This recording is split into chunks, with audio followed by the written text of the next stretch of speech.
বাংলাদেশ গীতা শিক্ষা কমিটি বাগিশিক অনুমোদিত ধর্মীয় শিক্ষা প্রতিষ্ঠান গীতাধনী সনাতন বিদ্যা মন্দিরের তৃতীয় প্রতিষ্ঠাবার্ষিকী উপলক্ষে এক উৎসবমুখর পরিবেশে বর্ণাঢ্য গীতা উৎসব অনুষ্ঠিত হয়েছে। আমাদের শ্রদ্ধেয় প্রধান অতিথি সুমন বড়ুয়া স্যার তিনি আছেন। গেল 22 মে শুক্রবার সকালে চট্টগ্রাম প্রেস ক্লাবের জুলাই বিপ্লব স্মৃতি হল মিলনায়তনে এই উৎসবের আয়োজন করা হয়। ধর্মীয় ভাবগাম্ভীর্য ও মাঙ্গলিক আনুষ্ঠানিকতার মধ্য দিয়ে অনুষ্ঠানের শুভ উদ্বোধন করেন বাগিশিক কেন্দ্রীয় সংসদের অন্যতম উপদেষ্টা শ্রী শিবপ্রসাদ দত্ত।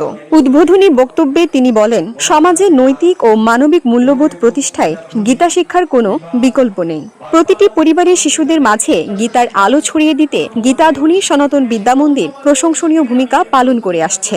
অনুষ্ঠানে প্রধান অতিথি হিসেবে উপস্থিত ছিলেন গণপ্রজাতন্ত্রী বাংলাদেশ সরকারের যুগ্ম সচিব অর্থনীতিবিদ শ্রী সুমন বড়ুয়া। তিনি তার বক্তব্যে বলেন, নৈতিক শিক্ষাই হচ্ছে প্রকৃত শিক্ষার ভিত্তি।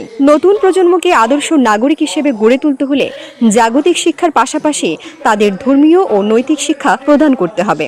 বাগিশিকের প্রতিষ্ঠা সাধারণ সম্পাদক পলাশনাথ রনির সঞ্চালনায় অনুষ্ঠানে প্রধান বক্তা ছিলেন বাগিশিক চট্টগ্রাম মহানগর সংসদের সভাপতি প্রকৌশলী সঞ্জয় চক্রবর্তী।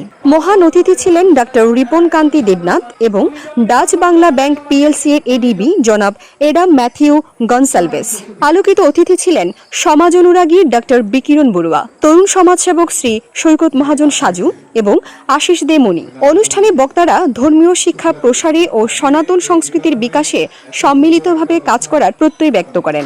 অনুষ্ঠানে সভাপতিত্ব করেন গণপ্রজাতন্ত্রী বাংলাদেশ সরকারের স্বাস্থ্য অধিদপ্তরের সহকারী অধ্যাপক ডাক্তার মৌমিতা দাস।